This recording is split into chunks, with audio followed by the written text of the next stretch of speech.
বধু শুনছে 90.8 FM বেতার বিদ্যাসাগর, মেদিনীপুরের একমাত্র কমিউনিটি রেডিও চ্যানেল বেতার বিদ্যাসাগর। আপনার সঙ্গে, আপনার কথায়। কৃষি সংক্রান্ত নানান কথা, প্রশ্ন আপনার, উত্তর দেব আমরা। কৃষিক্ষেত্রের নানান খুঁটিনাটি তথ্য নিয়ে শুরু হচ্ছে আমাদের অনুষ্ঠান ম্যাট্রিক্স কৃষি পাঠশালা।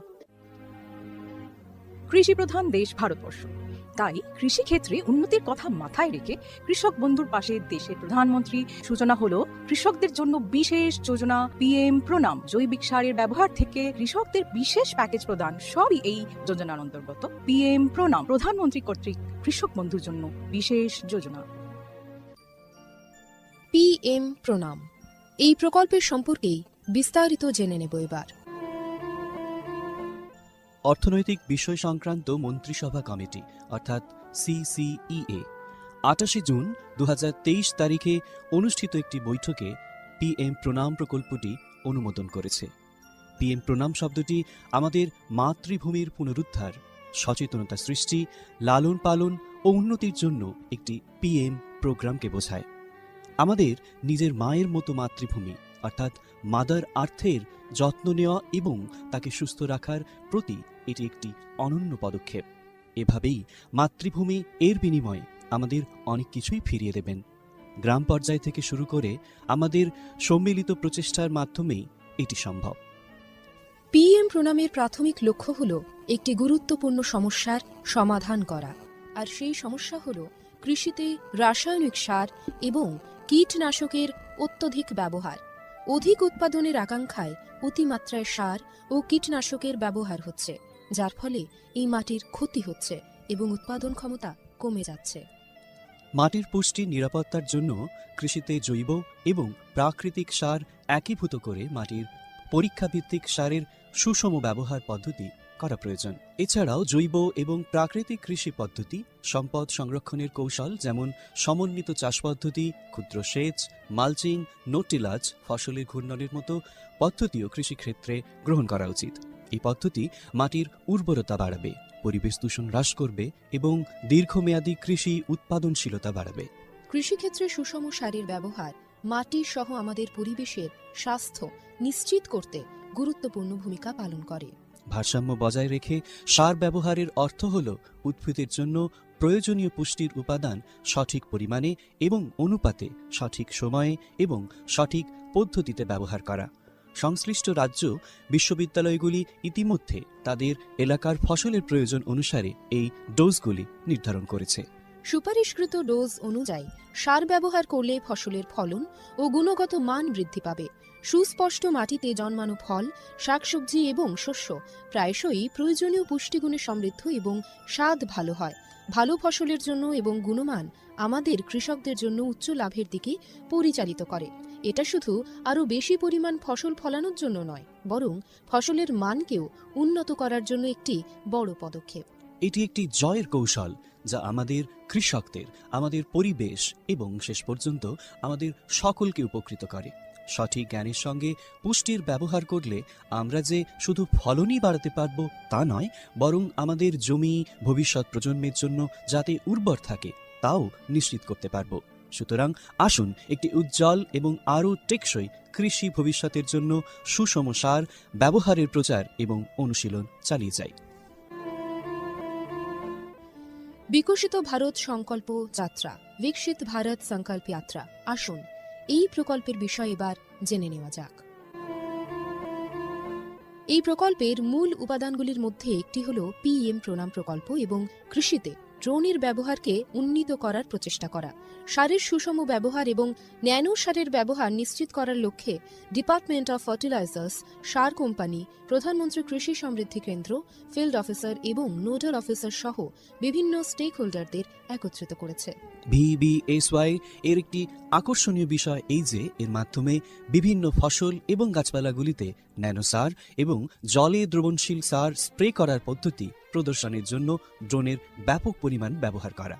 এই উদ্যোগের ফলে 29টি রাজ্য বা কেন্দ্রশাসিত অঞ্চল জুড়ে বিভিন্ন জেলায় হাজার হাজার ড্রোন প্রদর্শিত হয়েছে। এই ব্যবহারিক পন্থা কার্যকরভাবে আধুনিক কৃষি প্রযুক্তি গ্রহণের সুবিধার কথা বলেছে। নাগরিকদের মধ্যে টেকসই কৃষির অনুশীলন সম্পর্কে আরও তথ্য প্রচার করাই এই প্রকল্পের উদ্দেশ্য। উল্লেখ্য, এই প্রোগ্রামটি একটি অপ্রতিরোধ্য সাড়া পেয়েছে এবং লক্ষ লক্ষ দর্শক ড্রোন প্রদর্শনীর সাক্ষী দেখেছে। কৃষকরা বিশেষ করে প্রচলিত ইউরিয়ার তুলনায় ন্যানো ইউরিয়ার উপকারিতা বুঝে ন্যানো সার প্রয়োগে গভীর আগ্রহ দেখিয়েছেন। এই ইভেন্টগুলির সময় আলোচনার আর কথোপকথনের মাধ্যমে করা অনুশীলনগুলি যথেষ্ট কার্যকরী হয়েছে, যা কৃষকদের মধ্যে ক্রমবর্ধমান সচেতনতা এবং আগ্রহ প্রদর্শন করেছে। বহু উৎসাহী কৃষক এই প্রকল্পের প্রতি ড্রোন ব্যবহারে আগ্রহ প্রকাশ করেছেন। এই আধুনিক প্রযুক্তির অর্থনৈতিক সম্ভাব্যতা কৃষকদের আলোর দিশা দেখিয়েছে এবং কৃষিতে আরও টেকসই এবং সাশ্রয়ী পদ্ধতির পথ প্রশস্ত করেছে। মাননীয় প্রধানমন্ত্রী শ্রী নরেন্দ্র মোদী প্রধানমন্ত্রী মহিলা কিষাণ ড্রোন কেন্দ্র চালু করেছেন। এটি মহিলাদের স্বসহায়ক গোষ্ঠীগুলিকে ড্রোন সরবরাহ করবে, যাতে তারা জীবিকা নির্বাহের জন্য এই প্রযুক্তি ব্যবহার করতে পারেন। প্রধানমন্ত্রী কৃষি সমৃদ্ধি কেন্দ্রগুলি VBSY প্রোগ্রামগুলিকে সমর্থন করার জন্য সক্রিয় ভূমিকা পালন করেছে, যার ফলে এই উদ্যোগের সহযোগিতামূলক প্রকৃতির উপর জোরও দেওয়া হয়েছে। বিকশিত ভারত সংকল্প যাত্রা শুধু একটি যাত্রা নয়, এটি ভারতীয় কৃষির জন্য একটি টেকসই এবং প্রযুক্তিগতভাবে উন্নত ভবিষ্যতের দিকে একটি রূপান্তরমূলক পদক্ষেপ। যাত্রার অগ্রগতির সঙ্গে সঙ্গে এটি দেশের কৃষি ল্যান্ডস্কেপকে নতুন রূপ দেওয়ার, উদ্ভাবনকে উৎসাহিত করার এবং সবার জন্য একটি সবুজ আরও সমৃদ্ধ ভবিষ্যৎ নিশ্চিত করার প্রতিশ্রুতি দেয়। ড্রোন প্রযুক্তি, ন্যানো সার এবং টেকসই চাষ পদ্ধতির প্রচারের মাধ্যমে এটি শুধুমাত্র সচেতনতাই তৈরি করছে না, বরং কৃষকদের আরও সমৃদ্ধ এবং পরিবেশ বান্ধব ভবিষ্যতের জন্য উদ্ভাবন গ্রহণ করতে অনুপ্রাণিত করছে। আমরা যেমন এই কৃষি বিপ্লবকে উৎসাহিত হতে দেখি, এটা স্পষ্ট যে বিকশিত ভারত সংকল্প যাত্রা একটি উন্নত এবং টেকসই ভারতের জন্য বীজ বপন করছে এবং এগিয়ে নিয়ে যাচ্ছে। এরই অঙ্গ হিসেবে আমাদের এবারের অনুষ্ঠান বেতারের মাধ্যমে কৃষি বন্ধুর জন্য সচেতনতামূলক অনুষ্ঠান ম্যাটিক্স কৃষি পাঠশালা। শুনতে থাকুন বেতার বিদ্যাসাগর FM 90.8। ম্যাটিক্স কৃষি পাঠশালায় আজ শুনবেন ক্যাবেজ কাল্টিভেশন, বাঁধাকপি চাষ নিয়ে আলোচনা। আজকের অতিথি শ্রী প্রদ্যুৎ প্রামাণিক। সাক্ষাৎকার নিয়েছেন RJ শ্রবণা এবং RJ মনোরমা। স্বাস্থ্যকর মাটি, স্বাস্থ্য ভারত। প্রিয় কৃষক ভাই ও বোনেরা, ম্যাট্রিক্স ফার্টিলাইজার অ্যান্ড কেমিক্যালস লিমিটেডের পক্ষ থেকে আমরা আপনাদের সকলকে উষ্ণ অভ্যর্থনা এবং শুভেচ্ছা জানাই। বন্ধুরা, matrix fertiliser and chemicals limited Paschimbanga রাজ্যের পূর্ব বর্ধমান জেলার পানাগড়ে অবস্থিত একটি ইউরিয়া উৎপাদনকারী সংস্থা। ম্যাট্রিক্স প্ল্যান্টটি পশ্চিমবঙ্গের প্রথম এবং একমাত্র ইউরিয়া কারখানা। আপনারা সবাই জেনে খুশি হবেন যে মাটি পরীক্ষার জন্য কোম্পানি কর্তৃক একটি ভ্রাম্যমাণ মৃত্তিকা পরীক্ষাগার স্থাপন করা হয়েছে, যা সমগ্র বাংলায় তার পরিষেবা প্রদান করে। এর পাশাপাশি কৃষকদের চাহিদা অনুযায়ী সংস্থার দ্বারা অন্যান্য নতুন পণ্য উপলব্ধ করা হয়, যার মাধ্যমে আপনারা সকলেই আপনাদের চাষে আরও বেশি ফলন এবং মুনাফা পেতে পারেন।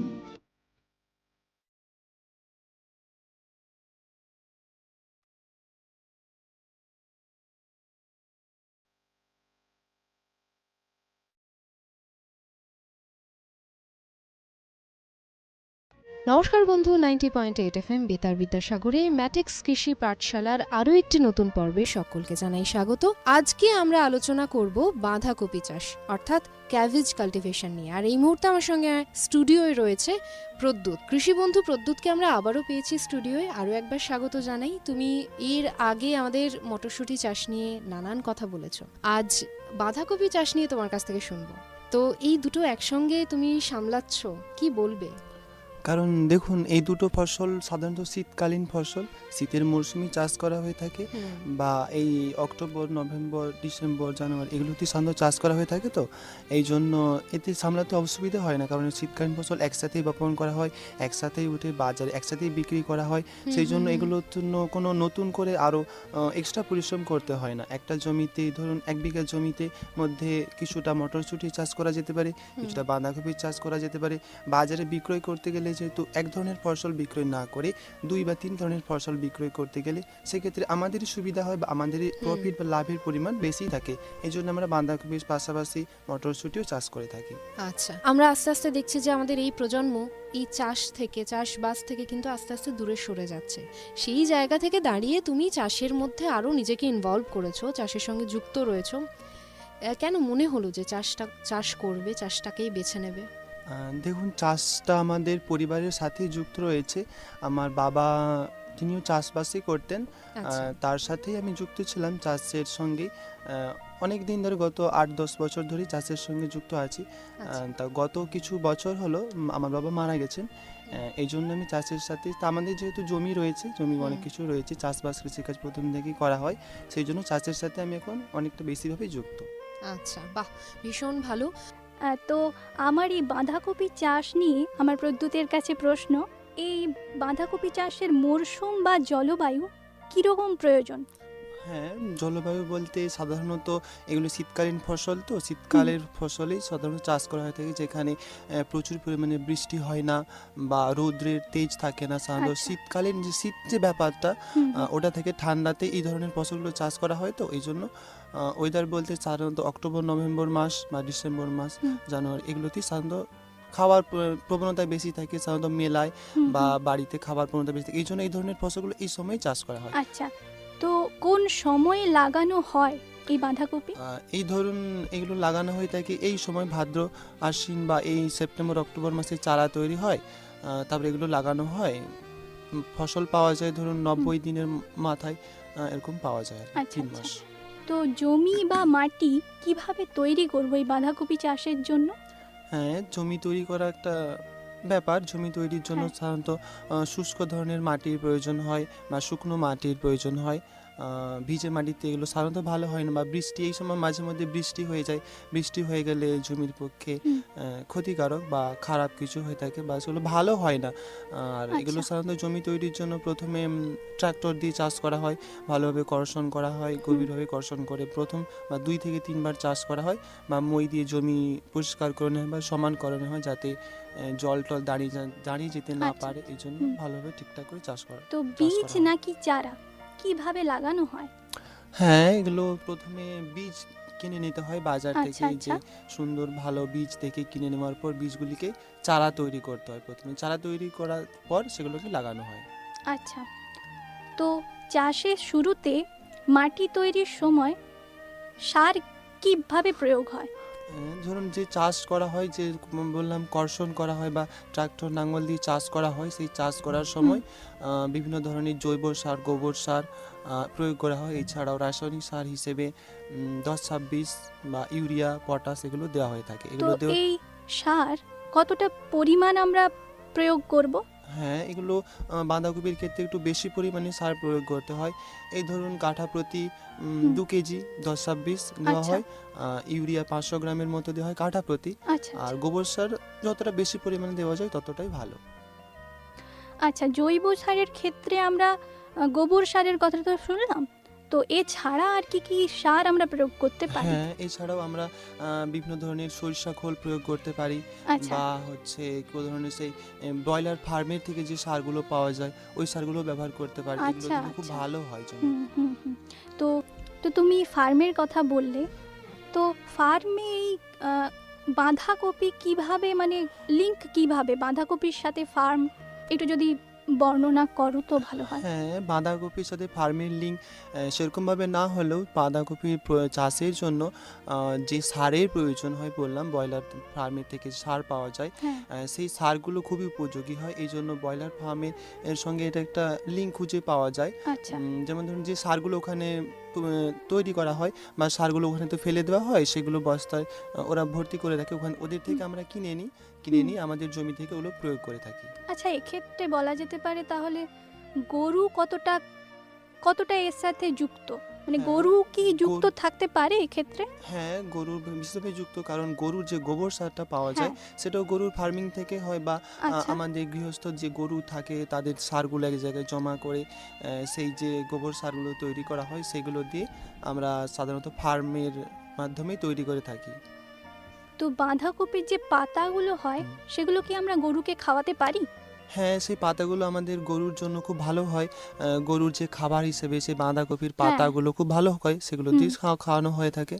তাহলে আমরা দেখতে পাচ্ছি এখানে মনোরমা যে বাঁধাকপি চাষ আমরা একটা করছি, তার সঙ্গে আমরা মুরগি চাষ করছি, পোলট্রি একদম। ফার্ম, এবং তার সঙ্গে আমরা গরু যদি রাখি বাড়িতে, হুম। একসঙ্গে কিন্তু অনেকগুলো আমাদের ইন্টারলিঙ্ক হয়ে যাচ্ছে। হ্যাঁ, হ্যাঁ। মানে বাঁধাকপির পাতা আমি গরুকে খাওয়াতে পারছি, গরুর গোবর থেকে আমি সার দিতে পারছি, হ্যারাজ এখানে মুরগির আমরা যে বর্জ্য পদার্থ সেগুলোও কিন্তু আমরা চাষের ক্ষেত্রে ব্যবহার করতে সেটাই পারছি। সেটাই একদম। একদম। হুম। তো চারা গাছগুলি কিভাবে আমরা লাগাবো এটা যদি তুমি বলো। হ্যাঁ, চারা গাছগুলি যেভাবে লাগানো হয়, চারা গাছগুলি লাগানোর জন্য প্রথমে বীজ থেকে চারা তৈরি করতে হয়। চারা তৈরির জন্য বিশেষ কিছু প্রক্রিয়া আছে বা বিশেষভাবে তৈরি করতে হয়। এগুলো যখন প্রধানত তৈরি করা হয় চারা, তখন বৃষ্টির সময় হয়, তাই জন্য এগুলো ভালোভাবে কোনো একটা জায়গাতে মাটি তৈরি করতে হয়। সুন্দরভাবে মাটিগুলো শুকনোভাবে তৈরি করে সেগুলোর সাথে বীজ, সার টার, কীটনাশক সব কিছু দিয়ে তৈরি করা হয়। কিছুটা থাইমেট, গ্যামাক্সিন দেওয়া হয়। মাটিটা তৈরি করার সময় মাটি তৈরি করে ওই বীজগুলিকে একটি একটি করে বসানো হয়। বসানোর পরে আবার কিছু মাটি ঢাকা দেওয়া হয়, এবং ঢাকা দেওয়ার পরে ওটাতে রোদের কিছুদিন রাখা হয়, একদিনের মতো। তারপরে ওটাতে জল প্রয়োগ করা হয়। আর আচ্ছা। জল প্রয়োগ করার পর কিছু 3 দিন থেকে 4 দিনের মাথায় বীজগুলি অঙ্কুরিত হয়ে বেরিয়ে আসে, এবং অঙ্কুরিত হওয়ার পর কিছুদিন সময় নেয়, এই ধরুন 20 থেকে 25 দিন বা 1 মাসের মধ্যেই ওইগুলি কিছুটা বড় চারা গাছে পরিণত হয়। আচ্ছা। ওই চারা গাছগুলিকে তখন লাগানোর উপযোগী হয়ে থাকে। আচ্ছা, আমরা তোমার কাছ থেকে জানতে পারলাম চারা গাছগুলি কিভাবে লাগাবো এবং তার সাথে সাথে চারা গাছ তৈরি কিভাবে করব। তো কতটা অন্তর বা কতটা ছাড়া আমরা চারা গাছ লাগাবো? হ্যাঁ, এই ধরুন বাঁধাকপিগুলো তো কিছুটা বড় পরিমাণে হয়, এই জন্য চারা গাছগুলিকে কিছুটা অন্তর অন্তর লাগাতে হয়। এই ধরুন আচ্ছা। যে ভেলি খসে বেশ লাগা হয় আমাদের এখানে, হুম, হুম, ভেলি হিসেবে লাগানোর জন্য এগুলিকে 25 ইঞ্চি মাঝে গ্যাপ দেওয়া হয়। হুম। 25 ইঞ্চি দুপাশেই গ্যাপ দেওয়া হয়। একটা বাঁধাকপি থেকে একটা বাঁধাকপির অবধি 25 ইঞ্চি, আর মাঝের যে গ্যাপটা হয় ওটাও 25 ইঞ্চি দেওয়া হয় আচ্ছা। সাধারণত। আচ্ছা, কতটা সময় লাগে এই চারা গাছগুলি বড় হতে? হ্যাঁ, এই ধরুন যে চারা গাছগুলো তৈরি করার পরে লাগিয়ে দেওয়া হলো, সেই চারা গাছগুলি বড় হতে মোটামুটি সম্পূর্ণ বাঁধাকপিতে পরিণত হতে সময় লাগে 80 থেকে 90 দিন। আচ্ছা। আর বাঁধাকপিগুলি থেকে একটু বড় হতে সময় লাগে 1 মাস বা 1.5 মাসের মতো। সম্পূর্ণ কপি হিসেবে পরিণত হতে মিনিমাম সময় লাগে 80 দিন বা 50 দিন। অন্য বাঁধাকপিও আছে যেগুলো 60 দিনে হয়, কিন্তু যেগুলো সাধারণভাবে বাঁধাকপি আমরা বাজারে পাই সেগুলো 80 থেকে 90 দিনের মাথায় প্রস্তুত হয়। আচ্ছা, তো চারা গাছ বড় হওয়ার সাথে সাথে কিভাবে জলসেচ করব? হ্যাঁ, জলসেচের জন্য যে ওয়েদার, এখন শীতকালের চাষ হয় তো, হুম, এতে জলসেচ বৃষ্টির সম্ভাবনা খুব কম থাকে। এই আচ্ছা। জন্য সাধারণত আমাদের কৃত্রিমভাবেই জল চাষ করতে হয়। আমরা প্রথমে বলেছি যে এগুলো ভেলির মাধ্যমে লাগানো হয়। আচ্ছা। চারা গাছগুলি যখন বড় হয়ে যায় তখন ভেলি করা হয়, ভেলির মাধ্যমেই জলসেচ করা হয়। আচ্ছা, তো কতদিন অন্তর এই জলসেচ করা হয়? হ্যাঁ, জলসেচ করা হয়ে থাকে। এই ধরুন প্রথমের দিকে একবার পাওয়ানো হয়, তখন জলসেচ করার যেগুলো হয়, চারা গাছ লাগানোর সময় কিছুটা কিছুটা জলে যখন বড় হয়ে যায় তখন একবার পাওয়ানো হয়। তারপর কিছুদিন 10 থেকে 12 দিন অন্তর অন্তরই পাওয়াতে হয় আর কি। আচ্ছা, চারা গাছগুলি যখন বড় হচ্ছে আস্তে আস্তে, তখন এই বাঁধাকপির চারাগুলিতে কিরকম রোগ দেখা যায়? কীরকম রোগ দেখা যায়, প্রথমের দিকে বাঁধাকপিগুলিতে বিশেষ ধরনের পোকা দেখা যায়, যেমন আচ্ছা। লেদা পোকা, যেগুলো কুঁড়িগুলিকে নষ্ট করে দেয়। বা এজন্য আমরা ইমেজ একটা বিষ আছে যেটা লেদা পোকা মারার জন্য, ওইগুলো ব্যবহার করতে পারি। বা সবুজ পোকা এক ধরনের থাকে, আচ্ছা। ওইগুলোও থাকে, ওইগুলো সব একই ধরনের পোকা। ইমেজ বা রেস এই ধরনের কিছু বিষ ব্যবহার করতে পারি, যেগুলোর মাধ্যমে পোকাগুলি দমন করা যায়। এছাড়াও আমরা দেখি যে বাঁধাকপিতে বিশেষ ধরনের ধসা লেগে থাকে, এই জন্য আমরা ম্যানকোজেব ইউজ করতে পারি, যার মাধ্যমে আমাদের খুব ভালো ফল পাওয়া যায়। আর বাঁধাকপিতে আরও রোগ বলতে এক ধরনের মড়ক লাগা রোগ হয়, যেগুলো বাঁধাকপি অনেক সময় বড় হতে পারে না, অনেক সময় ছোট হয়েই রয়ে যায়। সেগুলোর জন্য আমাদের ভিটামিন প্রয়োগ করা হয়ে থাকে, যেমন পোষক বা অন্য ধরনের ভিটামিনও প্রয়োগ করা হয়ে থাকে। আচ্ছা, তো জমিতে আমরা বুঝবো কিভাবে যে একটু পরিমাণ যদি বলো তুমি, যে কতটা পরিমাণ জমিতে কতটা পরিমাণ বাঁধাকপি চাষ করা যায়? হ্যাঁ, জমিতে চাষ করা যায়। এগুলো তো অনেকটা ছাড়া লাগানো হয়, এই হ্যাঁ। জন্য কাঠা প্রতি ধরুন এই 250 বা 300 কপি লাগানো যেতে পারে খুব ভালোভাবে। আচ্ছা, 250 বা তো 300। 250 বা 300 বাঁধাকপি যদি লাগানো যায়, তো ফলন কি আমরা ওইভাবেই পাবো নাকি কম বা বেশি? না, যেহেতু একটা কপিতে একটা একটা চারাতে একটাই কপি হয়, তো এই জন্য আচ্ছা। ফলন বেশি কমের কোনো সম্ভাবনা নেই। আচ্ছা। হয়তো কিছুটা আর 10-20টা কপি হয়তো নষ্ট হয়ে যেতে পারে কোনো কারণে, আচ্ছা। না হলে সম্পূর্ণ ফসলটাই পাওয়া যায় এখান থেকে। আচ্ছা, তো বাজারে কিভাবে পাঠানো যেতে পারে এই বাঁধাকপি? হ্যাঁ, বাঁধাকপিগুলি তো অনেক বড় হয়, পাতাগুলি অনেকগুলি থাকে, সে পাতাগুলো আমরা ছাড়িয়ে নিই, তারপর শুধুমাত্র কপিটাই বাজারে পাঠানো হয়। পাতাগুলি তো পাঠিয়ে কিছু হয় না, শুধুমাত্র আচ্ছা। বাঁধাকপিটাই বিক্রয়যোগ্য। এই জন্য পাতাগুলো আমরা নিজেদের বাড়িতেই রেখে দিই। এই আমাদের গরু কথা হ্যাঁ। বলেছিলাম না, হুম, হুম। গরুর খাবার যে হিসেবে ওগুলো ব্যবহার করা হয়ে থাকে, বা পাতাগুলো সাধারণত বিক্রিও হয়ে থাকে, অন্য কেউ কিনে নেয়। পাতাগুলো তো আমরা আচ্ছা, ছাড়িয়ে আচ্ছা। বাড়িতেই রেখে দিই। আচ্ছা, পাতাগুলো তার মানে আলাদাভাবে বিক্রি করা যেতে পারে? হ্যাঁ, বিক্রি করা তো যেতে কিরম পারে। মূল্য এর থেকে পাওয়া যায়? ওগুলো পাতাগুলো হয়তো কেজি হিসেবে বিক্রি হয়ে থাকে, ধরুন 5 টাকা 7 টাকা কেজি হিসেবে বিক্রি করা হয়ে থাকে। বাহ, ভালো। তো আমরা বাঁধাকপি কিনে বাড়িতে আনার পর হুম। দেখি খোসাগুলো ছাড়িয়ে পোকা বা কিছু ধোসা টাইপের থাকে, তো ওইগুলো কি ওই মানে বোঝা যায় না, পরে পরে হয়? না, ওইগুলো প্রথম থেকেই যদি কীটনাশক দিয়ে পোকা দমন না করা হয়ে থাকে, প্রথম থেকেই যদি ঠিকঠাকভাবে পরিচর্যা না করা হয়ে থাকে, আচ্ছা। সেক্ষেত্রে এই পোকাগুলি রয়ে যায়। এগুলো খুবই ক্ষতিকারক, পোকাগুলো হুম। নষ্ট করে দেয় কপিকে। সাধারণ মানুষের কাছে যে পৌঁছায় খাবারগুলো, সেগুলো অনেক সময় খারাপ হয়ে থাকে। সেক্ষেত্রে কীটনাশকের ব্যবহার ঠিকঠাক শুদ্ধভাবে করলে বা পরিচর্যা করলে, লক্ষ্য রাখলে এগুলো সাধারণত হয় না। যদি হয়ে যায় সেগুলো খুবই খারাপ জিনিস, সেগুলো হুম। খাবার হিসেবে না গ্রহণ করাই ভালো। তো বাঁধাকপি আমরা বেশিরভাগ সবুজ রঙেরই দেখতে পাই, তো আরেক রকমের বাঁধাকপি বেগুনি ধরনের বাঁধাকপি দেখতে পাই, তো রংটা কেন বেগুনি হচ্ছে? হ্যাঁ, ওটা আগে তো ছিল না, নতুন ওটা তৈরি করা হয়েছে বৈজ্ঞানিকভাবে ক্রসিং এর মাধ্যমে তৈরি করা হয়েছে সবুজ থেকে বেগুনি কালারের যে বাঁধাকপিটা। হুম, ওইটার স্বাদ বা সবুজ বাঁধাকপির থেকে একটুকু ভালো, এবং ওটা বাজারে চাহিদা এখন আগে ছিল না, কিন্তু এখন অনেকটাই হুম, বেশি, হুম। এবং ওইটার বাজার মূল্য সাধারণ বাঁধাকপির থেকে অনেকটাই বেশি। কিন্তু ওটার চাষবাস এখনও পর্যন্ত আমাদের যে এলাকা লোকালয় থেকে আচ্ছা। অতটা হয় না, কিন্তু ওটা বৈজ্ঞানিকভাবে তৈরি করা হয়েছে। পরে পরে হয়তো হবে, কিন্তু এখন হুম। ওটার চাষ সাধারণভাবে হয় না, হয় খুব কম পরিমাণে হয়, কিন্তু আচ্ছা। আশা করছি ভবিষ্যতে এরও চাহিদা আচ্ছা। বাড়বে। হুম, হুম। তো তুমি বললে আমাদের সবুজ বাঁধাকপির যে উম, চারা গাছ বড় করার যে প্রক্রিয়া, সেটা কি বেগুনি বাঁধাকপিতেও একই? হ্যাঁ, সেম একই, যেহেতু বাঁধাকপির চাষ তো সবই আচ্ছা। বীজ একই রকম পাওয়া যায়, ওগুলো বীজ অনুসারে দাম হয়, হুম। আর ওগুলো একই রকম পদ্ধতিতেই লাগানো হয়ে থাকে, আর আচ্ছা, মরশুম একই থাকে, জলবায়ু জলসেচ সব কিছু একই হয়ে থাকে। আচ্ছা। আচ্ছা, তাহলে প্রদ্যুৎ, তুমি এই যে বাঁধাকপি চাষের কথা বলছো, তার সঙ্গে মটরশুঁটি চাষের কথা বলছো, তুমি বললে যে তুমি প্রায় 8-9 বছর ধরে চাষের সঙ্গে যুক্ত।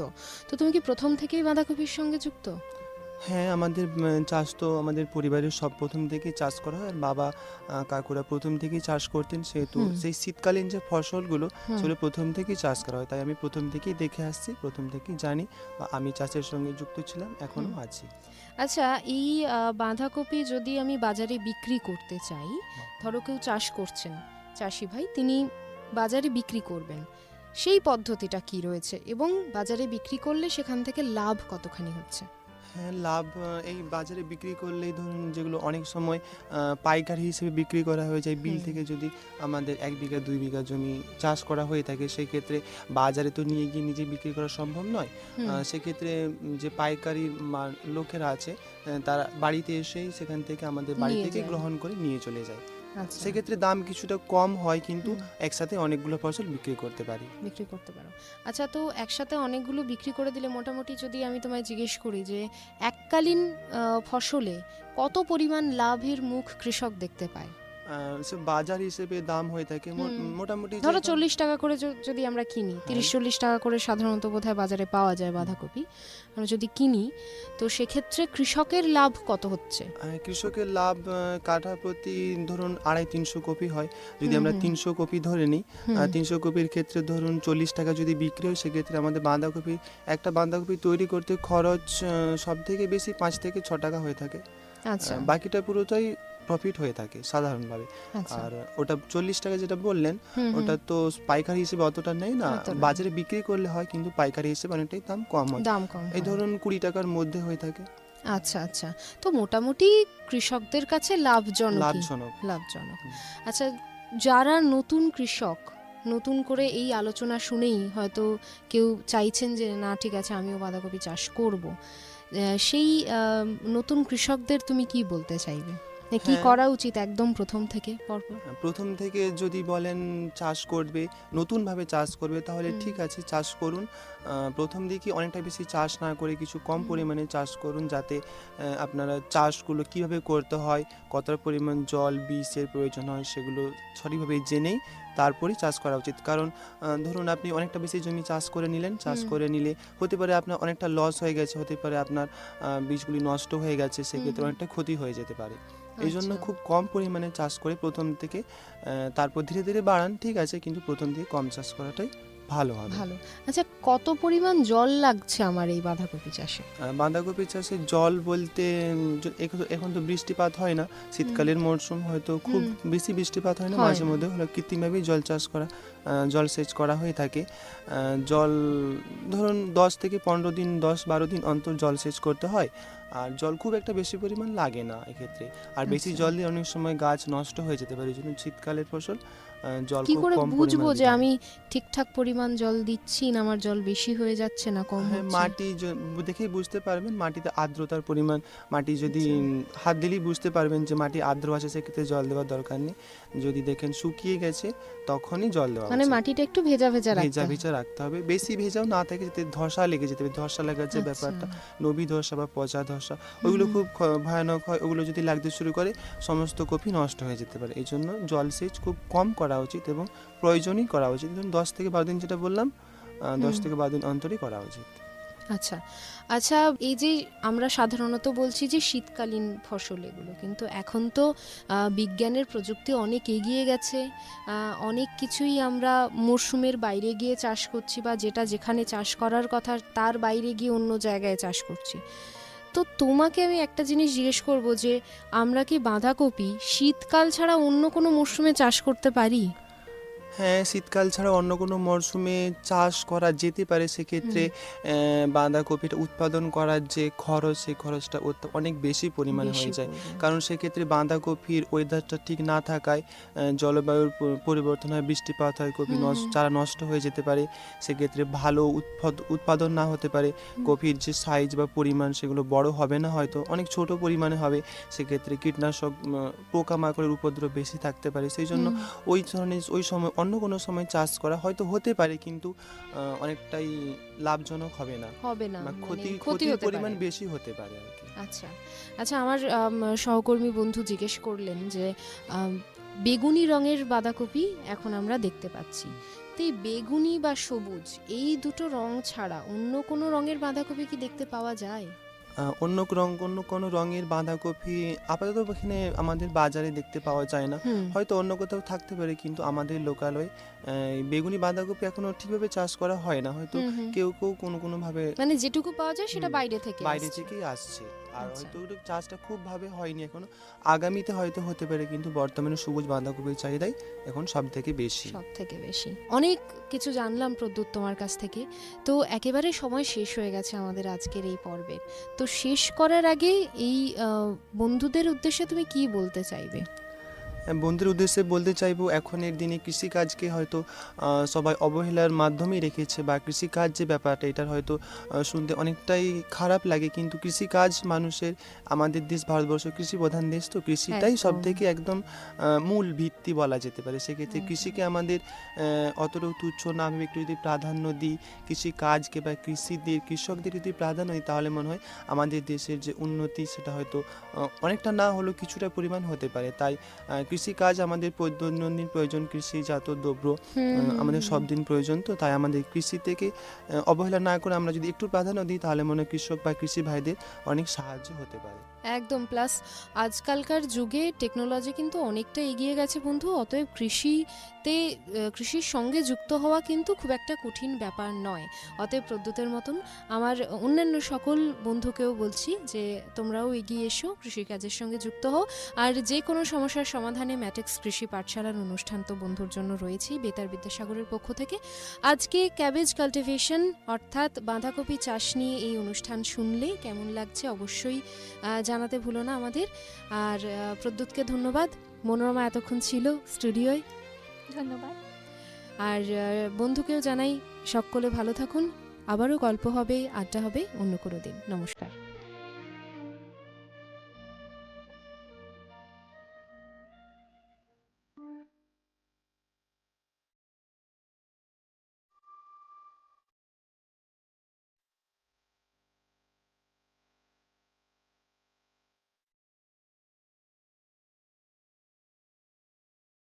এতক্ষণ শুনছিলেন কৃষি সংক্রান্ত বিশেষ অনুষ্ঠান ম্যাটেক্স ফার্টিলাইজার্স ও কেমিক্যালস লিমিটেডের প্রস্তুতি, কৃষক ভাই ও বন্ধুর জন্য কৃষিক্ষেত্রে বিশেষ বার্তা।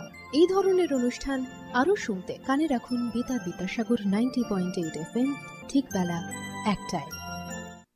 কেমন লাগছে শুনতে? বেতার বিদ্যাসাগরের ম্যাটেক্স কৃষি পাঠশালা অনুষ্ঠান জানাতে অবশ্যই ভুলবেন না।